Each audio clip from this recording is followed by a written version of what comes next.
We started. So go get that package from the chair, behind the chair. And Hojo, please. So the Dharma talk this morning is titled Opinions. Just once is enough, probably. Opinions. And there's lots of ways of talking about that. There's a dictionary definition of it that I have not looked up, so I'm probably perhaps contradicting what's being said there. I don't know. The idea around opinions that I wanted to address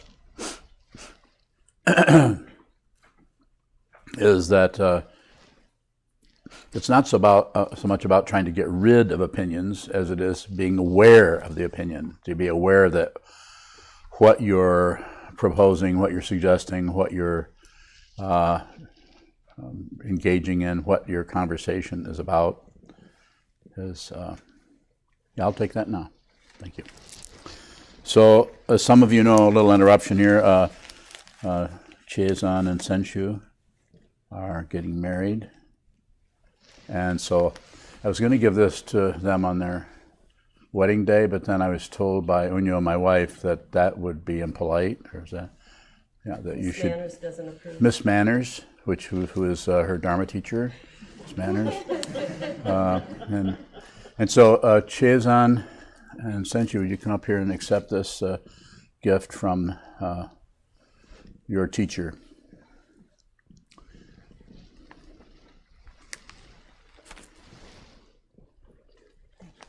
Mm-hmm. Sure.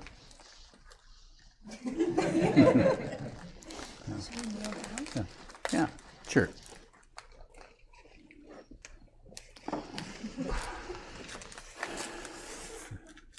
So the wedding is Saturday. Yes. They're getting married to each other. I'm presiding over it.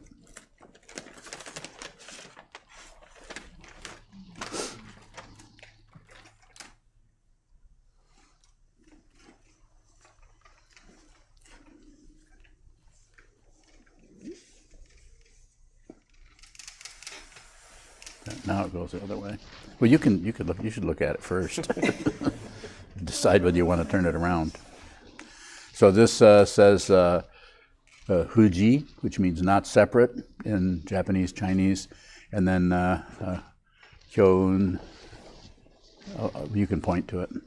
Okay. Kyoun senshu and hoyuji chie-san. And then at the bottom it says not separate. It's gorgeous. What else would you say, right? So you can hang that on your wall, and when you have difficulty, you can point to that.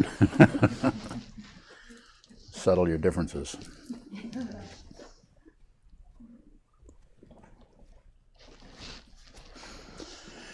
So back to the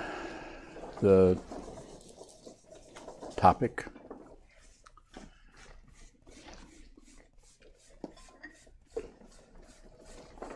Which is opinions.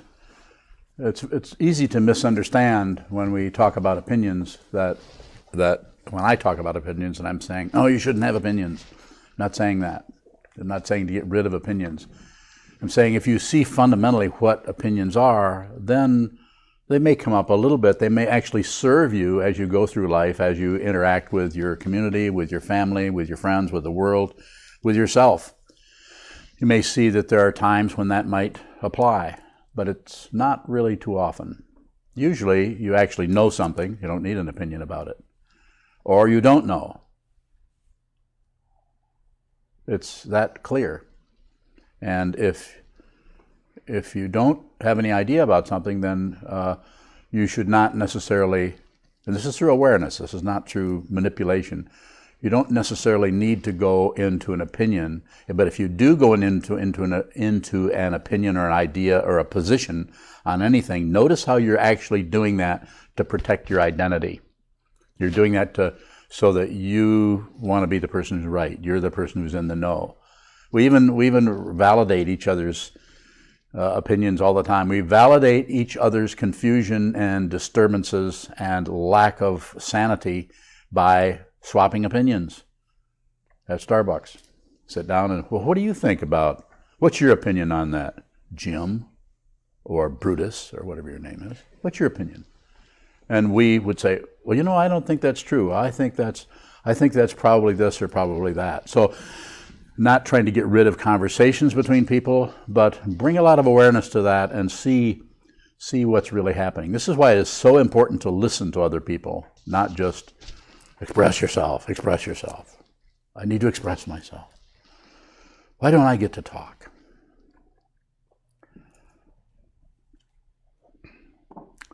The 90-10 rule that I sometimes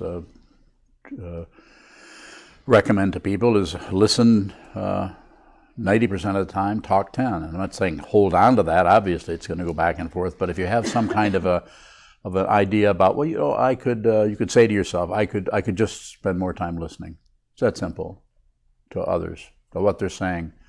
And when I say listen, not just to the content, but to listen to the texture of their talk when their voice goes up or goes down. Watch their body language. Don't interpret the body language necessarily. If it needs interpreting, you won't be able to help it.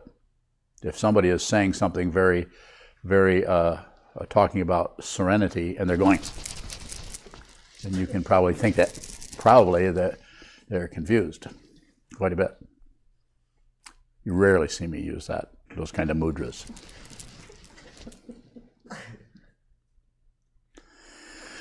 So opinions, the idea is to bring awareness to that as a meditator, as a person who is interested in the spiritual path, a person who is interested in seeing what is fundamentally true for yourself. There's nothing to believe here.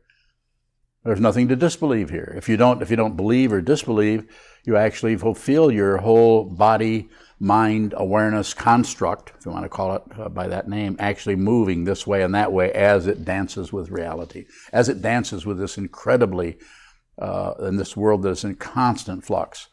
As soon as you have an opinion about anything, here's the thing you have the opinion about, and as soon as you have an opinion about it, you solidify it. It's still moving on. It might have moved to Tanambogo-Galutu, which is an island in the South Pacific. It might have moved there without you even knowing, because you're still locked into your idea about it. Same thing with people. We project onto people, and we do that out of fear. We do it because we're afraid. We're afraid to be alone. We're afraid to fail. We're afraid we're going to look bad. We're afraid that people won't like us. That's simple. You can take it back to the 8th grade when you were really genuine, when you were actually there and probably miserable, or else extremely excited and happy because you were the fastest runner in the class, or second fastest, which isn't too bad. You don't need an opinion on something that is the case. We don't have opinions on, excuse me, we don't have opinions on whether something is blue or not. It's blue. And someone would say, no, not exactly. It's aqua. Okay, it's aqua. Lose the war. So we don't have opinions on gravity. Our opinion is not going to affect gravity. Gravity is such a downer. Sorry.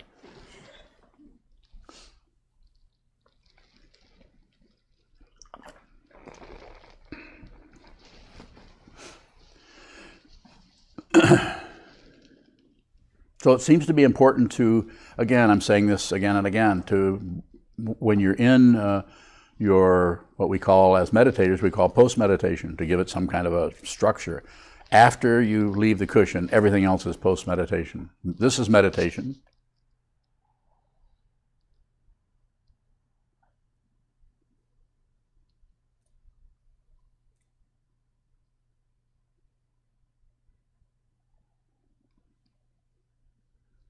And then when you get up from that, it's post-meditation. Some parts of the actual meditation get to be post-meditation if you leave the room. In other words, if you forget you're sitting cross-legged facing a wall. Of course, no one does that. And I would say about that, that you don't have to have an opinion, indulge in an opinion that you shouldn't do that. You need to be present. I might say occasionally, try to be more present. I'm not saying I wouldn't say that, but I don't emphasize that too much. What I emphasize is see what is actually happening is what's important. The awareness of what's happening is more important than what's happening. And of course, you can flip that around and make mincemeat of me. Is that something they still have, mincemeat? Before it's been minced, is it meat? What do you call it then? Meet me in St. Louis. Sorry, I'm just full of things today.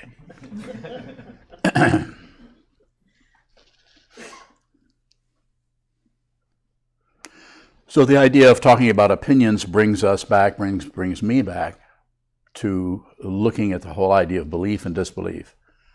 The idea of thinking that something is true and thinking something else is not true without proof. When I say without proof, I'm not saying that you don't have some inkling that that's probably true, but you could actually continue to give whatever it is the benefit of the doubt. How do you do that? How do you give something the benefit of the doubt? Shut up. That's how you do it. Whatever it is that you're endeavoring to let develop into whatever it's going to develop into, stay out of it. Hold your own ground. Don't forget your senses. You have a natural grounding. The natural sanity is yours all the time. It's called the sixth sense fields, in particular the sense of touch. You're just here. And the ego mind, the self-centered mind, gets bored with that really quick and wants something else. This is what the Buddha discovered. Life is suffering, difficulty, dissatisfaction, discomfort, irritation, and it is caused by wanting that to go away.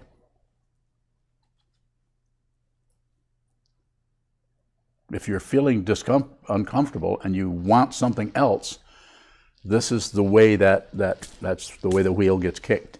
That's the way why samsara keeps spinning.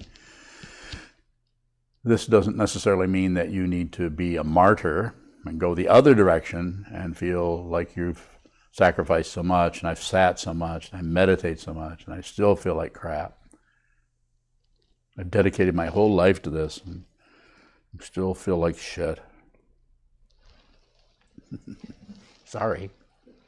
You stepped onto this path, you should be responsible for it. When I say responsible, I don't mean to blame. I mean the ability to respond. You should respond to whatever happens because your footstep on the path and the person next to you, your dharma brother, sister, your mate, your mother, your father, whoever's with you or near you or in your vicinity who is stepping on the path, their path probably looks entirely different than yours.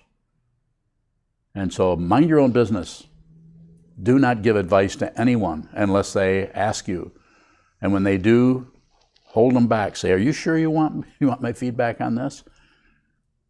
And then if they do, then this is what happens. It's an invisible door. The invisible door is sealed off with opinions, ideas, convictions, concepts. It's even sealed off by precepts if you don't understand what precepts are. They're not laws or rules. Bailey. In a situation where someone's asking for advice and maybe we ask, are you sure? Yeah. And they say with their words that they want that, but you can tell that they don't really. What do we say in that instance? Yeah, that's a good. So just so people can hear what you're asking, people you say, do you really want advice or want a suggestion from me or feedback from me? And they say, yes, I really want it. And you can tell that they really don't. They want to argue with you. So it's a setup. So then go into it further with them. But don't do it necessarily to fuel their already difficult mind that's happening. It's probably at war with itself. But go in and say, so how are things going so far? So how are you handling that situation? If it's a relationship or a job situation or their parents, or how are you handling that so far? What are you doing with that? We go in and engage them on a level of not investigation or not, but somewhat conversational about that. And then you'll get a better idea of how, because each person would be different. There's no formula that I'm going to give to you other than don't do anything unless you have to, is a formula. 90-10 is a formula. There's lots of little formulas, but they're not locked down. So the other thing I would say about it is as soon as they say, and this is somewhat formulaic, as soon as they say something, watch their body language change.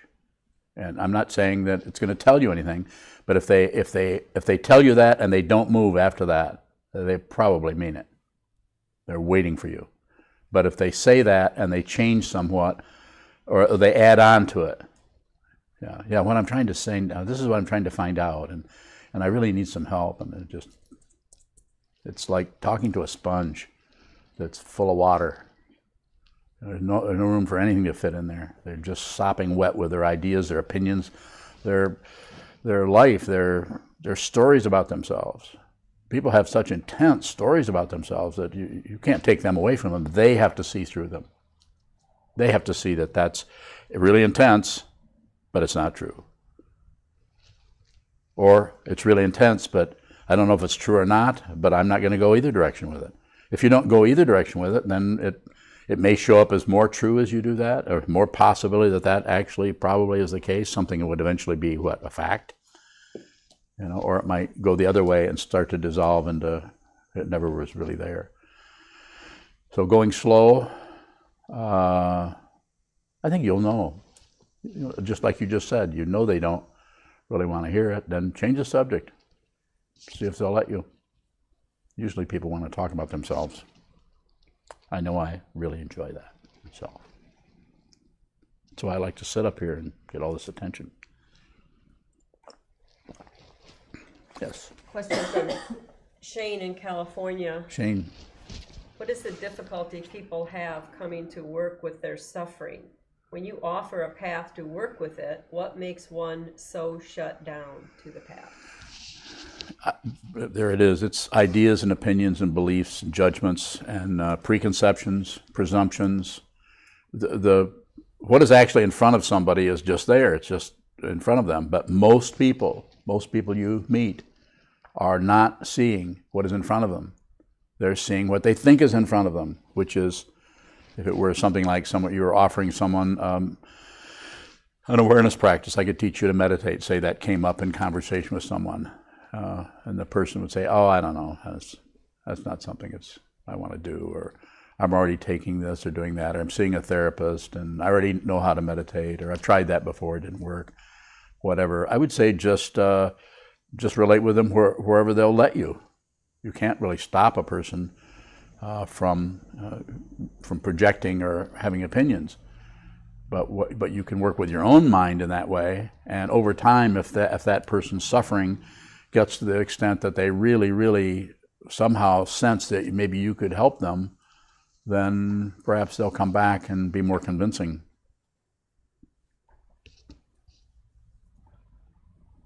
Okay, you've said in the past that there's really nothing to get rid of. How can we have opinions and not continue to cause suffering?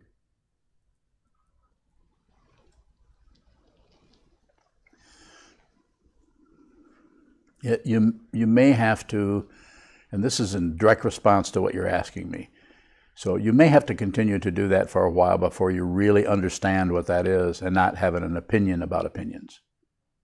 So it's a very, there's a kind of a credential in seeing that we're getting somewhere. I no longer believe my thoughts. Well, I believe mine. I believe some, I disbelieve some. That's why I one time said when Bruce and Terry and Bruce, whom I met in the early 70s, we all started practicing together.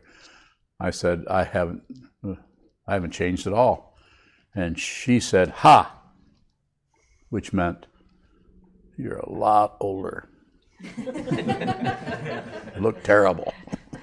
You should go back to being young. But meant that her relationship to me, she could see that something had changed about the way I am working with my life or with other people. I don't know what she meant. I didn't ask her about it. But the fundamental situation that I see is not separate. It's not separate from that. You don't get to be someone else. That's what Trungpa Rinpoche said. I feel what he meant was when he said, be genuine. More about that?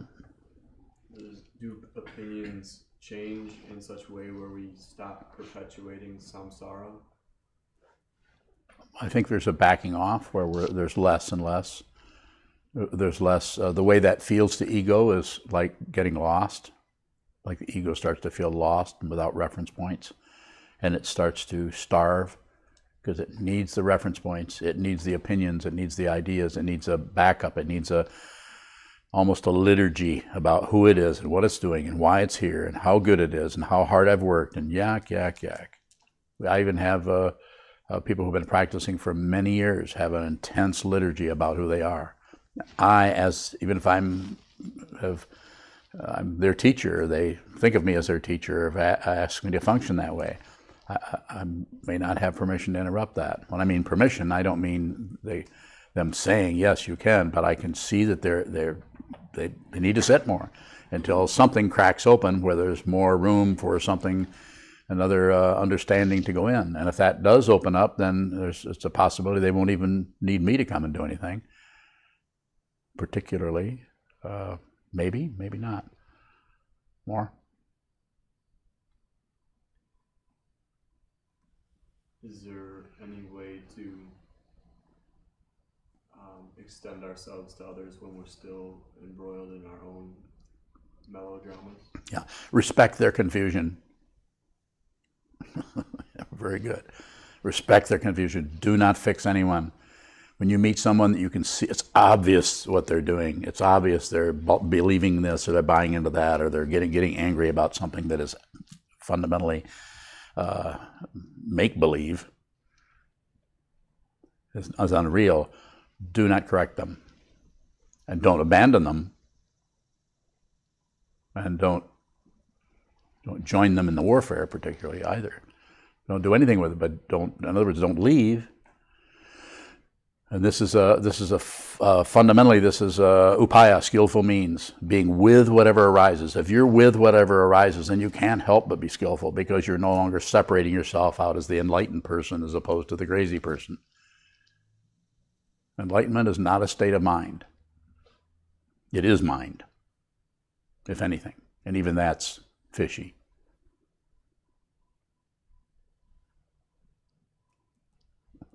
Is there a way to turn that awareness back on ourselves when it's really easy to see someone's confusion, and it might even be easy to not do anything with it, but to actually see that our confusion is arising simultaneously?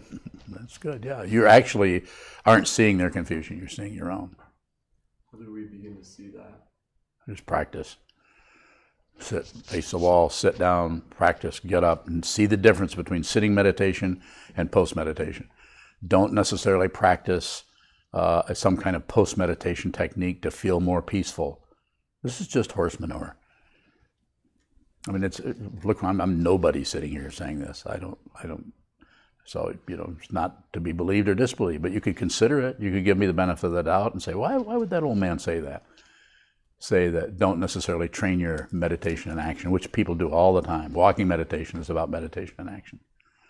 I would rather contrast sit still, do nothing, get up and do everything. Sit still, do nothing, get up and do everything, instead of trying to create a meditative person. This is there's nothing particularly wrong with imitation or following after, trying to look like something. I think that works okay as long as there doesn't become a big propaganda, several volumes of propaganda about that. And my teachers, Trungpa Rinpoche, would probably disagree with me. Maybe not. He certainly taught differently than I do. And he also had thousands of followers or students. I've got a couple dozen, yes. A question from Anna Maria in Brooklyn. I know her. I just talked to her recently. She asks, is there suffering in simply being with discomfort or intense negativity when one is not warring with what is? Yeah. Yeah, the suffering could go on and on and on. You might never get rid of the suffering. That's why it's so disappointing. That's why we think we're going to gain something, going to get somewhere. And this has been talked about by people down through the centuries. No gaining idea. Actually, look at how you're trying to get something. This is the mundane path. I contrast the mundane path, the spiritual path. They may overlap, they may not. They may be the same thing. I don't know. I really don't know. But the way I teach it is there's a pragmatic, goal-oriented path of getting something, building a fence, a way of doing that has you're working with very solid, dependable kinds of things, not really working with mind vapor, like concepts about things and opinions and ideas. It's a very sloshy area. So how do you handle that? How do I say you should handle that? Hold still and watch it. And it will tell you, your own mind will tell you, to use a polarized way of talking about it. Actually, it won't tell you anything. You'll just know. Or you won't know, which are not separate. Knowing and not knowing are not separate. To think they are is suffering.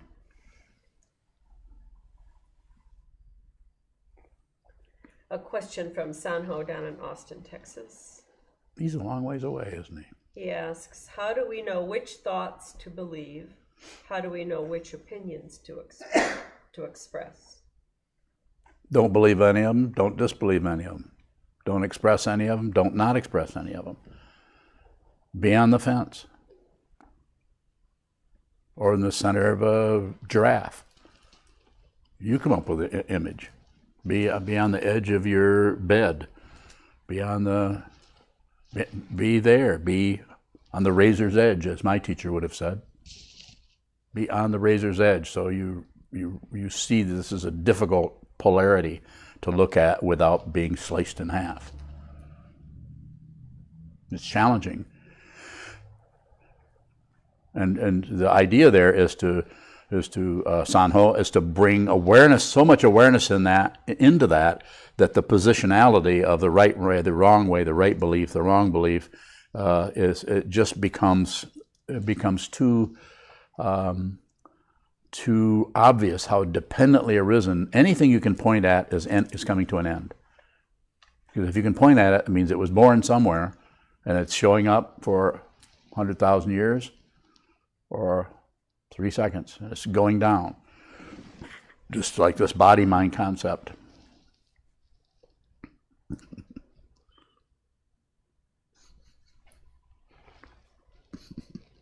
I should bite my lip, but it would hurt, so I won't do that.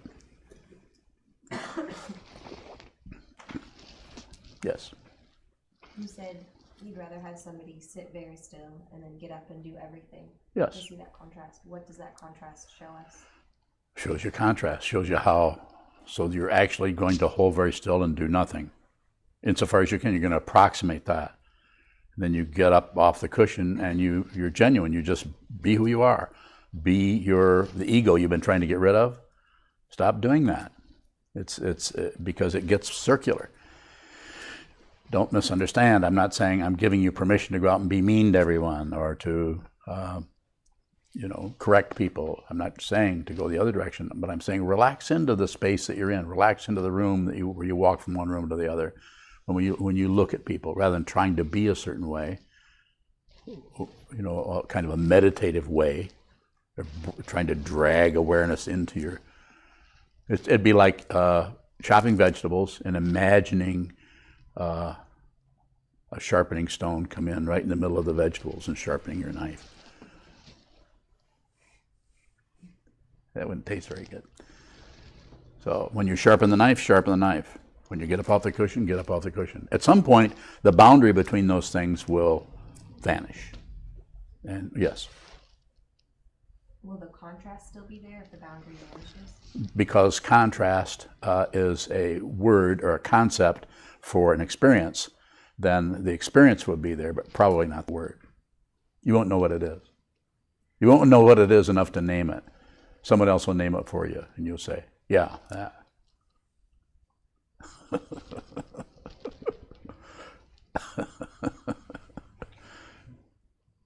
How do we how do we see contrast without labeling it as contrast? You'll just do it. If you sit, practice a lot of sitting, not just an hour a day, more, much as possible. Find ways to do that. It's hard to do that as we as a household or yogis and yoginis, practitioners. Difficult to find that without moving into a place like this. And even in this place, we need to have other projects going on. More?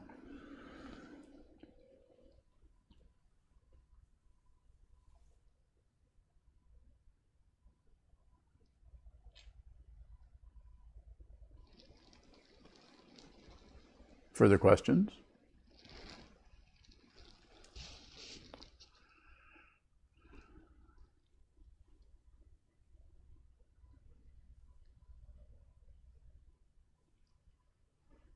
Brittany? Before that boundary dissolves between meditation and post-meditation, are we identifying with the activities that we're partaking in, or what's going on there? You could be. You won't. Nothing will be dependable anymore. You could be identifying, then you're not about. Then you're spaced out. Then you're not spaced out. And then you're going this way. You're going that way. You forget who you are. But you don't stop observing what's happening. You forget who you are. You forget you had an identity at one time, that you actually supported, were worried about and concerned about a person who didn't get disrespected, or a person who was important, or a person who, you just forget about all that. And you're just with whatever's happening, not separate from it. So it's like everything arises as a thumb, and you arise as a finger.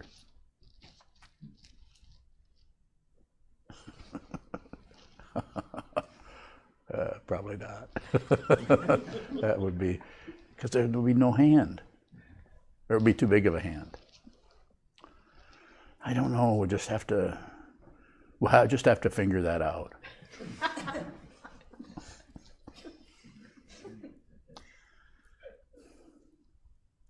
I'm not apologizing for that one. That was quite creative.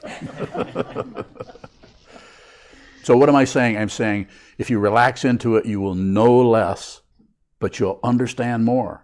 When I say understand, understand. Always less than everything that's arising, if you want to contrast. This is your world. This is your world. Everywhere, for everyone in here, whether you have realization of it or not, there isn't anything separate from everything you see, do, smell, eat. Separated, yes, but fundamentally not separate. If you see that, warfare is over. You won't fight with anything anymore. Even the people who are trying to get you to march on Washington, you won't fight with them. You still go ahead. Go march on Washington.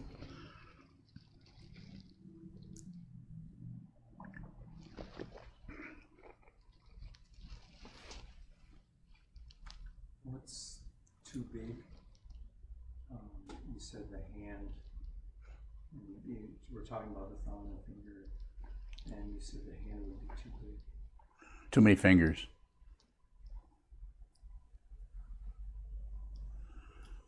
There's only one thumb, but there's 500 billion fingers.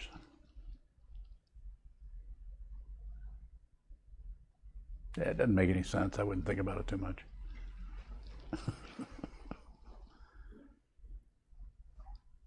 Further questions before we close? Is it time to do something else? Maybe just check. So reflect on this whole idea of opinions, how the opinion is something that people quite often in your milieu, your family, your friends, your people that are not meditators in particular, but meditators also, how they lock down on opinion, actually have opinions. And if you reflect on that a little bit, bring your own awareness into that, you'll see that it's just a hideout for the ego that feels threatened, that can't stand the open space of what? Not knowing. A willingness to just not know. I don't know. I don't know. What do you believe? I don't know. What do you believe? Well, I ask you first.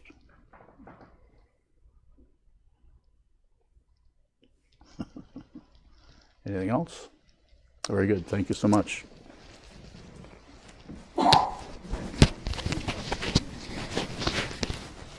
We'll stand and dedicate the merit in the back of the blue chair, please.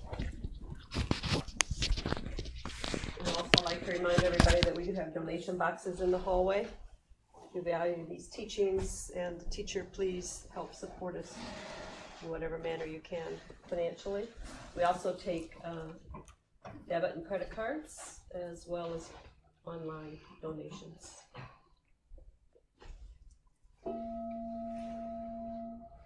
May the merit of this penetrate into all places, so that we and every sentient being together can realize the Buddha's way.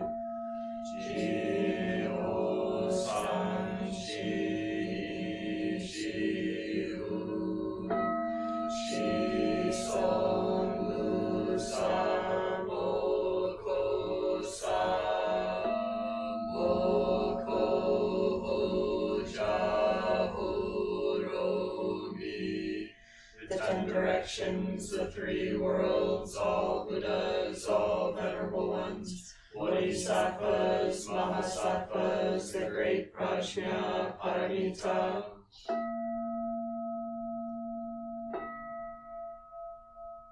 O Buddhas and Bodhisattvas of the 10 directions and the 3 times, please hear us. Please come down out of the light and protect Sokukoji Buddhist Temple Monastery, our Sangha, families, friends, and visitors. Heal everyone who is unhappy, sick, or suffering, and fill them with life.